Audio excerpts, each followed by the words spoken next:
हिंदू धर्म शास्त्रों में प्रत्येक व्रत त्योहार के साथ कोई न कोई कथा जुड़ी हुई है। व्रत त्योहार की पूजा के बाद उसके महात्म्य की कथा जरूर सुनना या पढ़ना चाहिए। इसके बिना व्रत अधूरा माना जाता है। महाभारत युद्ध के बाद युधिष्ठिर ने भगवान श्री कृष्ण से प्रश्न किया था कि हे देव, कथा श्रवण के बिना व्रत अधूरा क्यों माना जाता है। इस पर भगवान श्री कृष्ण ने मुस्कुराते हुए उत्तर दिया कि हे धर्मराज, जब भी कोई व्रत या त्योहार संपन्न किया जाता है तो उसकी कथा का श्रवण या पठन आवश्यक होता है, क्योंकि कथा उस व्रत या पर्व के महत्व और उसके महात्म्य का गुणगान करती है।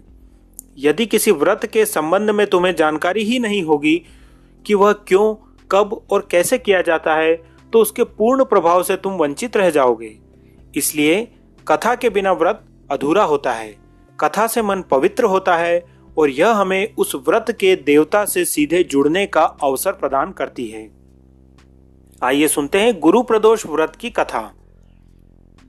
कथा के अनुसार एक बार इंद्र और वृत्तासुर की सेना में घनघोर युद्ध हुआ। कई सालों तक यह वो युद्ध चलता रहा। कभी कोई पराजित होता, कभी कोई पराजित होता, कभी कोई नहीं हारता, कभी कोई नहीं हारता। इस तरह से अनिर्णय की स्थिति में युद्ध अनेकों वर्षों तक चलता रहा। लेकिन अंततः देवताओं ने दैत्य की सेना को पूरी तरह नष्ट कर दिया। यह देख वृत्तासुर बहुत क्रोधित हो गया और स्वयं युद्ध के मैदान में उतर आया। उसका स्वरूप इतना भयानक था, बड़ी बड़ी आंखें, बड़े बड़े बाल, विशालकाय शरीर, बड़े बड़े पैर। यह देखकर सारे देवता भयभीत हो गए। उसके भयानक स्वरूप से सभी देवता इधर उधर अपने प्राण बचाने के लिए भागने लगे। भागते भागते वे अपने गुरुदेव बृहस्पति की शरण में पहुंचे। बृहस्पति बोले, पहले मैं तुम्हें वृत्तासुर का वास्तविक परिचय दे दूं, उसके बाद आगे बताऊंगा कि क्या करना है। वृत्तासुर बड़ा ही तपस्वी और कर्मनिष्ठ है।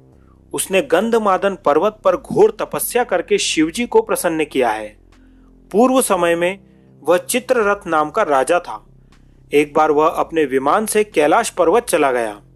वहां शिवजी के वाम अंग में माता पार्वती को विराजमान देखकर वह उपहास पूर्वक बोला, हे प्रभु, मोह माया में फंसे होने के कारण हम स्त्रियों के वशीभूत रहते हैं, लेकिन देवलोक में ऐसा कभी दिखाई नहीं दिया कि सभा में कोई स्त्री के समीप बैठा हो।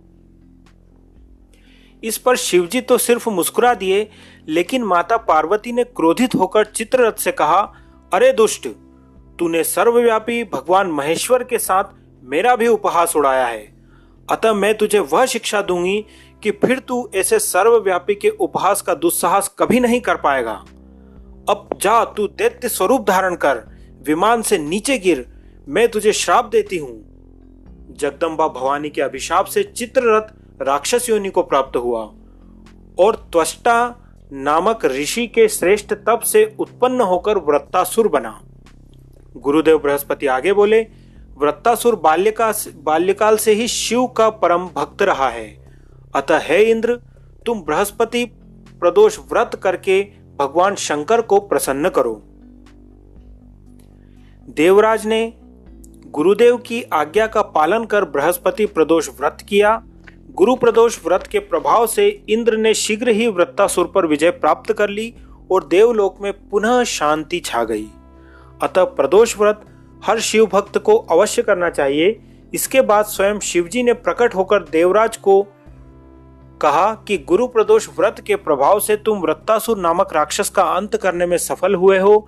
ऐसे ही जो मनुष्य इस व्रत को पूर्ण श्रद्धा के साथ संपन्न करेगा, उसके समस्त मनोरथ पूर्ण होंगे। तो दर्शकों, देखा आपने गुरु प्रदोष व्रत के प्रभाव से क्या क्या चमत्कार हो सकते हैं आपके जीवन में।